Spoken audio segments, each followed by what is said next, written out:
오늘 저는 에스겔서 36장 32절로 38절의 말씀을 가지고 축복을 위한 영적 회복의 조건이란 제목으로 은혜의 말씀을 나누고자 합니다. 하나님께서는 택함받은 하나님의 백성들이 항상 주 안에서 형통하기를 원하시고 그 가문의 축복이 천대까지 또한 영원히 형통하기를 원하시는데요, 믿으시면 아멘 하시기 바랍니다. 그럼에도 불구하고 하나님의 자녀들이 하나님을 거역하고 떠나 우상을 섬기면 하나님의 보호하심에 중단될 뿐만 아니라 그들의 삶의 축복도 중단되어지고 결국 이방인들의 종으로 끌려가게 되는 모습을 보기도 합니다. 이스라엘 백성들의 바벨론의 포로로 끌려간 이유도 그들이 하나님의 말씀을 거역하고 우상을 섬겼기 때문이라고 말씀을 하고 있어요. 이러한 그들의 행동은 그들의 영적 지식이 부족하기 때문에 나타나는 결과임을 호세아 선지자는 말씀을 하고 있습니다. 그런데 오늘 본문의 에스겔 선지자는 침체되었던 이스라엘 백성들의 영성이 회복되어지고 가정의 회복과 성읍이 새로 세워지는 복과 나라가 다시 영적으로 회복되고 예배의 축복이 회복되는 비결을 말씀을 하고 있는데요, 오늘 우리는 이 말씀을 잘 배워서 우리 역시 영적으로 회복하여 하나님께서 약속하신 축복을 받아 누리는 저와 여러분들 되시기를 예수님의 이름으로 축원드립니다. 자, 그러면 우리가 축복을 위한 영적 회복의 조건이 무엇일까요? 첫째로 너의 행위로 인하여 부끄러워하고 한탄하고 돌아서라, 이렇게 말씀을 하고 있어요. 오늘 본문 에스겔서 36장 32절 시작. 주야의 말씀이니라. 내가 이렇게 행함은 너희를 위함이 아닌 줄을 너희가 알리라. 이스라엘 족속아 너희 행위로 말미암아 부끄러워하고 한탄할지어다 라고 말씀을 하고 있습니다. 여러분, 선민 이스라엘 백성이라면요, 엄청난 하나님의 복을 받은 선택적 은혜 가운데 있는 자들이 있죠. 그럼에도 불구하고 그들이 하나님의 복을 받지 못한 이유가 있는데, 그것은 바로 그들이 하나님을 버리고 또 하나님의 선한 일을 행하지 않았기 때문이다 라고 이렇게 말씀하시면서, 그래서 에스겔 선지자는 이스라엘 족속아 너의 행위로 부끄러워하고 한탄할지어다 라고 말씀을 하고 있습니다. 선민 이스라엘 백성들이 죄를 지음으로 말미암아 복을 받지 못했던, 하나님의 보호하심을 떠났던 부끄러운 행동은 그들이 하나님을 버리고 우상을 섬긴 죄였음을 지적하고 있어요.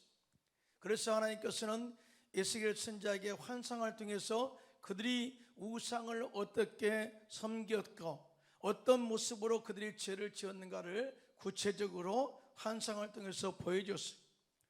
에스겔서 8장 10절로 12절입니다. 시작. 내가 들어가 보니 각양 곤충과 가증한 짐승과 이스라엘 족속의 모든 우상을 그 사방 벽에 그리었고 이스라엘 족속의 장로 중 70명이 그 앞에 섰으며 사반의 아들 야사냐도 그 가운데 섰고 각기 손에 향로를 들었는데 향연이 구름같이 오르더라.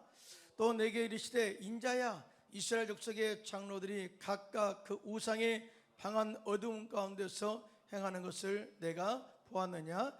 그들이 이르기를 여호와께서 우리를 보지 아니하시며 여호와께서 이 땅을 버리셨다 하느니라. 이렇게 환상을 통해서 그들이 우상을 어떻게 섬기고 있는가를 구체적으로 보여줬어요. 사람이 하나님을 떠나고 말씀을 떠나서 우상을 섬기게 되면 영적으로 어두워지게 되고 영적으로 어두운 행동을 하게 될 뿐만 아니라 부정적인 생각과 저주의 말을 하게 된다는 것을 알 수가 있어요. 그리고 하나님이 보이지 않습니다. 그리고 하나님이 우리를 돌보지 아니하시고 하나님이 이 땅을 버림으로 말미암아 우리는 저주된 삶을 살게 되었다고 부정적으로 말을 하게 된다는 것이죠. 얼마나 그들이 영적으로 타락했으면요, 당시에 성경을 필사하고 하나님의 뜻을 잘 알고 있었던 서기관 사반, 그의 아들 아샤냐도 하나님을 떠나 우상을 섬기는 대열이 있었다고 하는 것은 영적 능력과 지적 능력이 가정에 전수지 않았다. 하나님의 말씀을 올바로 가르치지 않으므로 말미암아서 영적 감각이 무디어지게 되고, 심지어 이 사반, 즉 이 서기관의 아들까지도 우상을 섬겼으니 얼마나 이 어둠이 그들 가운데 횡행했는가를 지적하고 있습니다. 이와 같이 우상 숭배는 영적으로 사람을 무지하게 해서 생수의 근원 되신 하나님을 버리게 만듭니다. 우상 숭배는 바알과 아세라를 섬기는 것으로서 영적 간음을 하게 되는 것이죠. 결국 저주를 불러오게 되죠. 우상 숭배는 하나님의 존재와 능력을 부인하는 것으로서 이 성공을 위해서 자신이 부단히 노력하지만 마치 터진 웅덩이에 물을 채우는 것 같은 허무한 삶을 살 수밖에 없다는 거예요. 그래서 선지자들이 이스라엘 백성들에게 영적 회복을 위해서 가장 먼저 외친 것이 뭐냐? 너희들이 섬겼던 우상을 버리고 하나님께로 돌아오라고 외친 것을 보게 됩니다. 이스라엘 백성들이 우상을 섬기자 하나님께서 그들의 보호하셨던 손을 떼셨어요. 그러자 블레셋 군대가 이스라엘을 쳐 들어와서 침략하고, 심지어는 전쟁에서 그들의 신앙과 정신적 지주였던 법궤마저 빼앗기는 수모를 당하기도 했어요. 이런 법궤는 그들 하나님의 임재를 상징하잖아요. 아니, 전쟁터에 법궤를 가지고 나갔다면 하나님은 우리 편이다, 하나님이 함께 하신다, 그들도 놀랬단 말이죠. 그런데 놀랍게도 하나님의 임재를 상징하는 법궤마저 빼앗겼어요. 왜? 그 제사장과 그 지도자들이 우상을 섬김으로 말미암아 그랬어요. 물론 하나님의 은혜로 빼앗겼던 법궤는 돌아왔습니다. 그러나 사무엘 선지자는 이렇게 영적으로 침체된 그들의 영적 회복과 하나님의 보호하심과 하나님이 함께 하심의 은혜를 회복하기 위해서 그들을 미스바로 모이게 하고 영적 회복과 부흥을 위해서 회개를 외치는 것을 보게 됩니다. 사무엘상 7장 3절로 4절인데요 함께 크게 합독할까요? 시작. 사무엘이 이스라엘 온 백성에게 말하여 이르되 만일 너희가 전심으로 야훼께 돌아오려거든 이방 신들과 아세다롯을 너희 중에서 제거하고 너희의 마음을 야훼께로 향하여 그만을 섬기라. 그리하면 너희를 블레셋 사람의 손에서 건져내시리라. 이에 이스라엘 자손이 바알과 아세다롯을 제거하고 야훼만 섬기니라고 증명을 하고 있습니다. 이와 같이 사무엘이 온 이스라엘 백성들을 미스바로 모이게 해서 그곳에서 금식하고 회개하고 번제, 즉 예배를 드리기 시작합니다. 다시 말해서 예배 회복은, 영적 회복은 예배에 있다는 사실, 하나님을 섬김에 있다는 사실을 이야기하고 있습니다. 자, 근데요, 그때 블레셋 사람들이 이스라엘 백성들을 한 번에 쳐서 이길 수 있다는 생각을 가지고 그들을 치러 미스바로 올라왔어요. 그때 사무엘과 이스라엘 백성들이 우리를 블레셋 사람의 손에서 구원해달라고 간절히 부르짖어 기도하자 하나님께서 그들의 기도를 응답하셨더라고 증언해요. 그들이 우상을 버리고 하나님께 돌아와 기도했을 때 그 기도를 주께서 응답하셨다. 자, 이 사건이 이렇습니다. 사무엘이 번제를 드릴 때 블레셋 사람이 이스라엘을 치려고 가까이 오자 그날에 야훼께서 블레셋 사람에게 큰 우레를 발하여 그들을 어지럽게 하시니 그들이 이스라엘 앞에 패하게 하셨다. 엄청나게 놀랐을 거예요. 이 번개가 치고 우르릉 쾅쾅 소리가 나니까 그들이 혼비백산에서 도망가기 시작하죠. 이스라엘 백성들이 나가서 블레셋 사람들을 추격하여 백갈 아래에 이르기까지 쳤다. 그리고 블레셋에게 빼앗겼던 성읍 에그론부터 가드까지 이스라엘에게 회복되게 하셨고, 이스라엘이 그 사방 지역을 블레셋 사람들의 손에서 도로 찾았고, 또 이스라엘과 아모리 사람 사이에 평화가 있게 되었다고 그렇게 증언을 하고 있습니다. 하나님이 함께 하시면, 우리가 회개하고 돌아서서 주님께 돌아서면 하나님께 함께 하시는데요, 하나님이 함께 하시면 우리의 기도를 들어주시고 빼앗겼던 모든 땅도 회복하게 하시고 어떠한 전쟁에도 다 승리로 이끄는다는 사실을 믿으시면 손들고 아멘 하시기 바랍니다. 그래서 이 감격과 기쁨을 기념비로 세우는데요, 사무엘상 7장 12절에 이렇게 증언합니다. 시작. 사무엘이 돌을 취하여 미스바와 센 사이에 세워 이르되 야훼께서 이기까지 우리를 도우셨다고 그 이름을 에베네셀이라 하니라고 고백을 했습니다. 사랑하는 성도 여러분, 하나님은 한 번도 우리를 떠난 적이 없어요. 지금까지 우리를 도우셨다. 우리가 하나님을 버리고 우상을 섬기면 하나님이 보호하심의 손길을 중단하지만, 우리가 우상을 버리고 하나님을 찾으면 하나님이 함께 하셔서 우리를 도우심으로 어떠한 삶에서도 영적 전쟁에서 승리하게 할 줄로 믿습니다. 그리고 잃어버렸던 놀라운 축복들을 다 회복하게 할 줄로 확실히 믿습니다. 사실 하나님께서 이스라엘 백성들에게 너희가 너희 행위를 부끄러워하고 또 한탄하고 회개하고 돌아오면 다음과 같은 엄청난 축복을 주시겠다고 먼저 약속을 하셨어요. 에스겔서 36장 24절로 28절 안 읽었는데요, 함께 합독합니다. 시작. 내가 너희를 여러 나라 가운데서 인도하여 내고 여러 민족 가운데서 모아 데리고 고국 땅에 들어가서 맑은 물을 너희에게 뿌려서 너희로 정결하게 할 것이다. 곧 너희 모든 더러운 것에서 모든 우상 숭배에서 너희를 정결하게 할 것이며 또 새 영을 너희 속에 두고 내 새 마음을 너희에게 주되 너희 육신에서 굳은 마음을 제거하고 부드러운 마음을 줄 것이며 또 내 영을 내 속에 두어 너희로 내 율례를 행하게 하리니 너희가 내 규례를 지켜 행할지라. 내가 너희의 조상들에게 준 땅에서 너희가 거주하면서 내 백성이 되고 나는 너희 하나님이 되리라. 엄청난 축복 아니에요?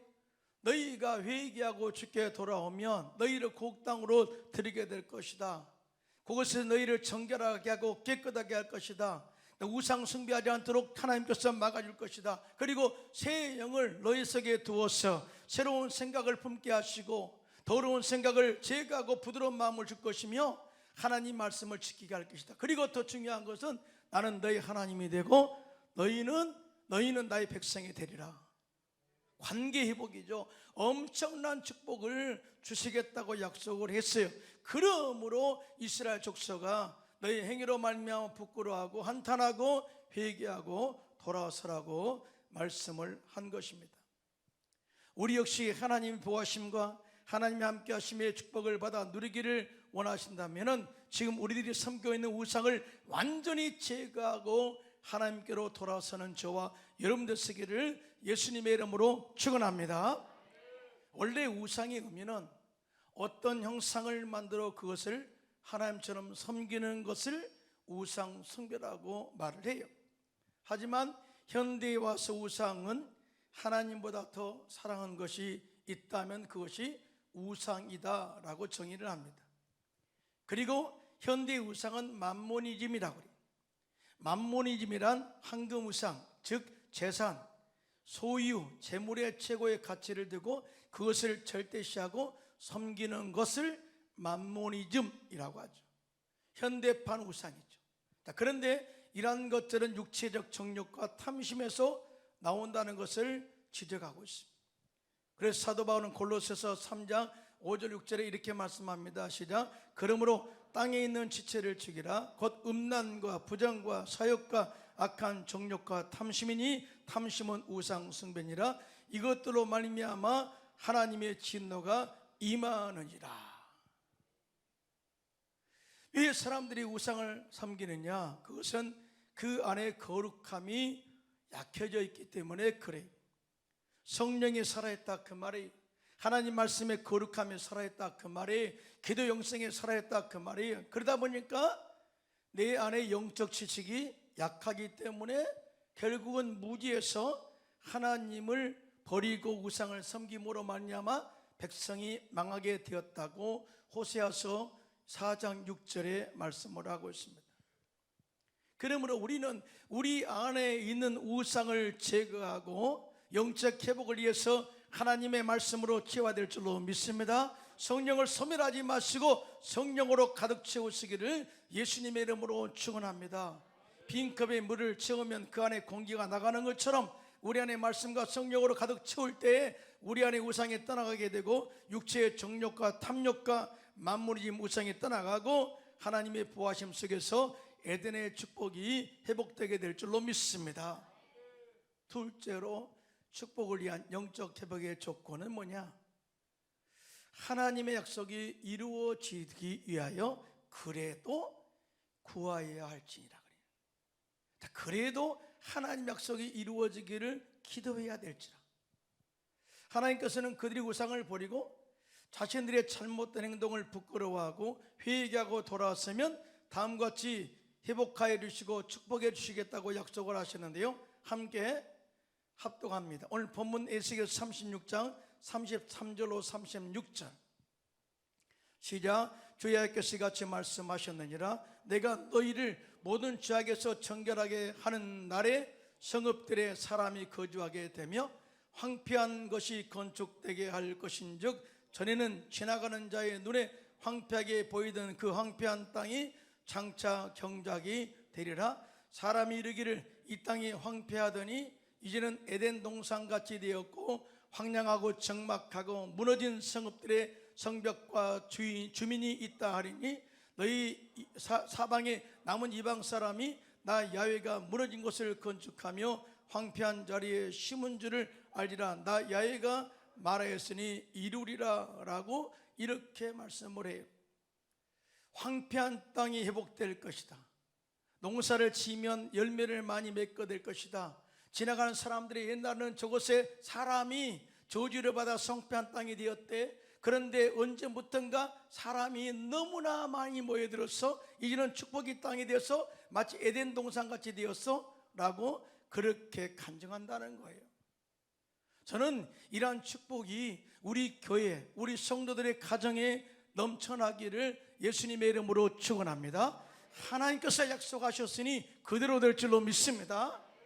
하나님은 신실하신 하나님이신데요, 믿으시면 손들고 아멘 하시기 바랍니다. 자, 신실하신 하나님이란 당신께서 계획하시고 약속하신 것은 우리의 의지와 상관없이 다 이루신다는 것을 의미하고 있어요.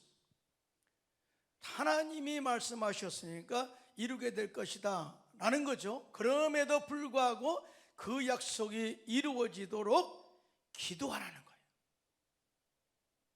우리는 하나님께서 계획하셨다 그러면 된다고 생각하잖아요. 그런데 그것이 이루어지도록 그대로 그래도 기도할지니라.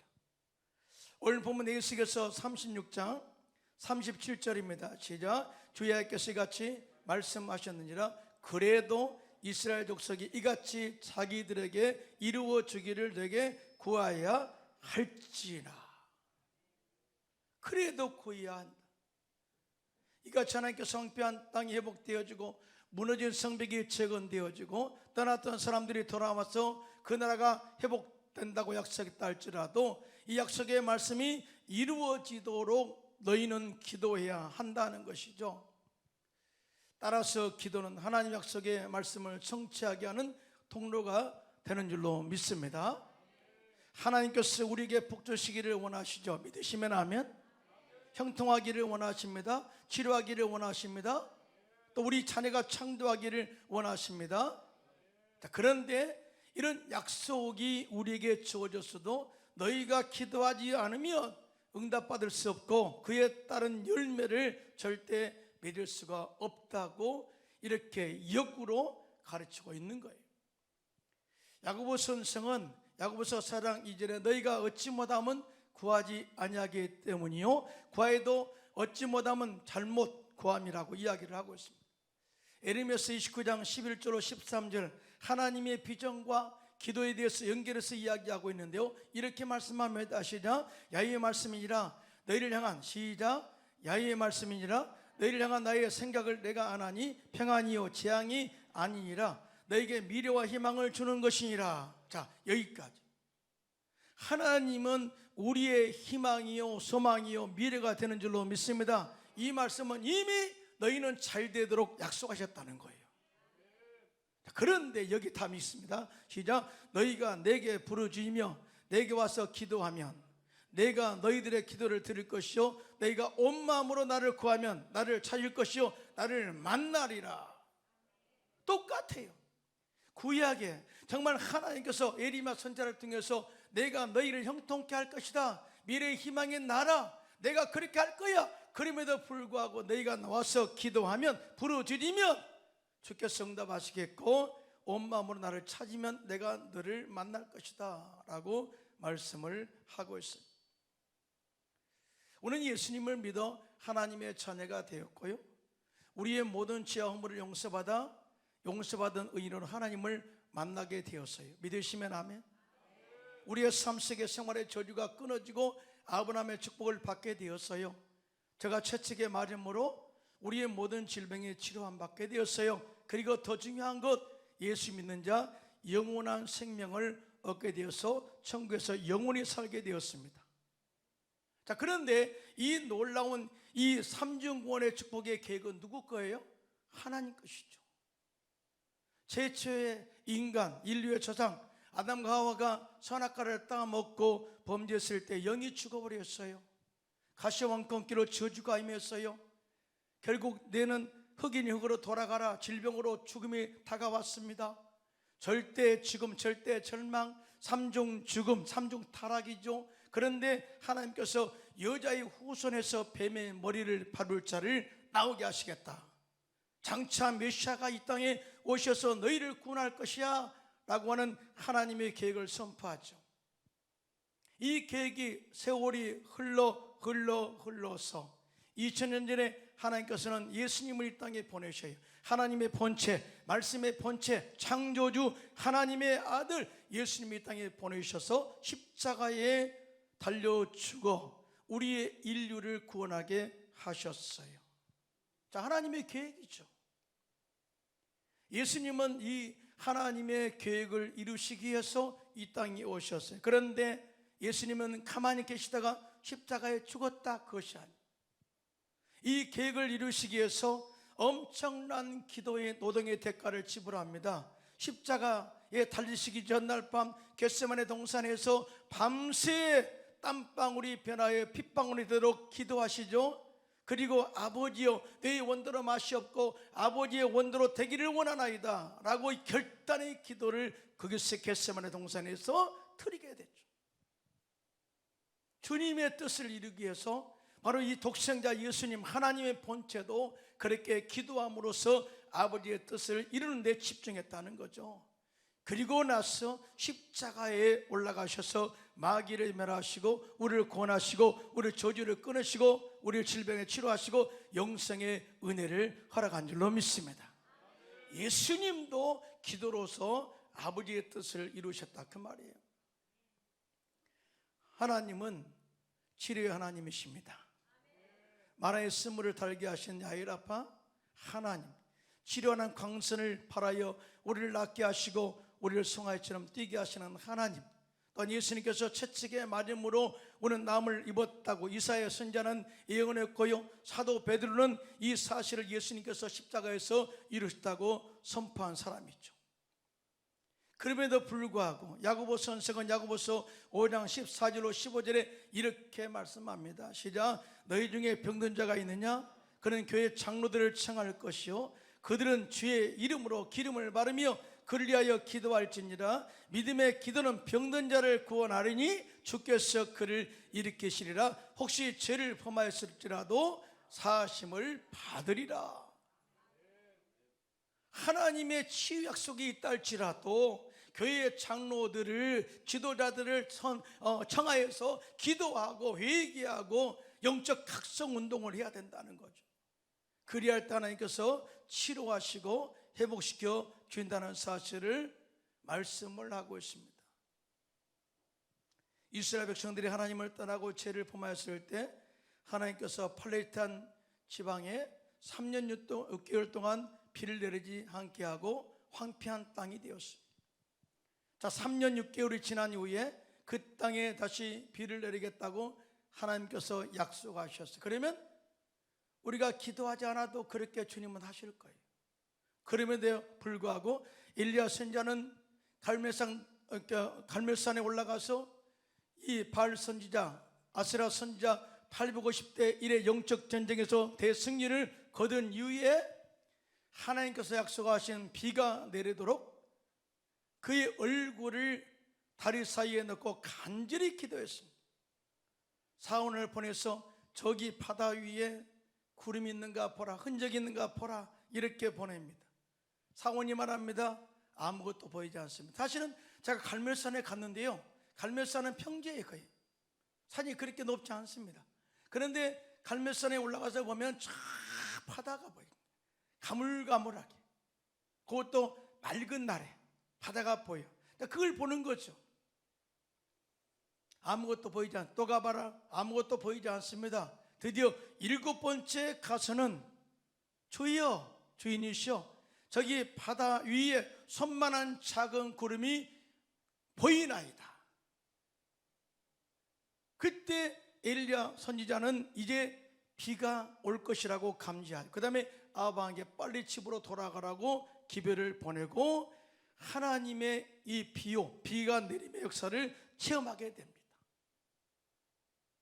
이 엘리야의 기도에 대해서 야고보서 5장 17절로 18절에 이렇게 말씀합니다. 시작. 엘리야는 우리와 성정이 같은 사람이로되 그가 비가 오지 않기를 간절히 기도한 적 3년 6개월 동안 땅에 비가 오지 아니하고 다시 기도하니 하늘이 비를 주어 땅에 열매를 맺었느니라. 다시 말해서 하나님께서 비를 내려서 풍성한 열매를 맺게 하는 그 열매의 증거로서 엘리야의 기도가 그 속에 엄청난 역할을 했음에 대해서 이야기를 하고 있는 거예요.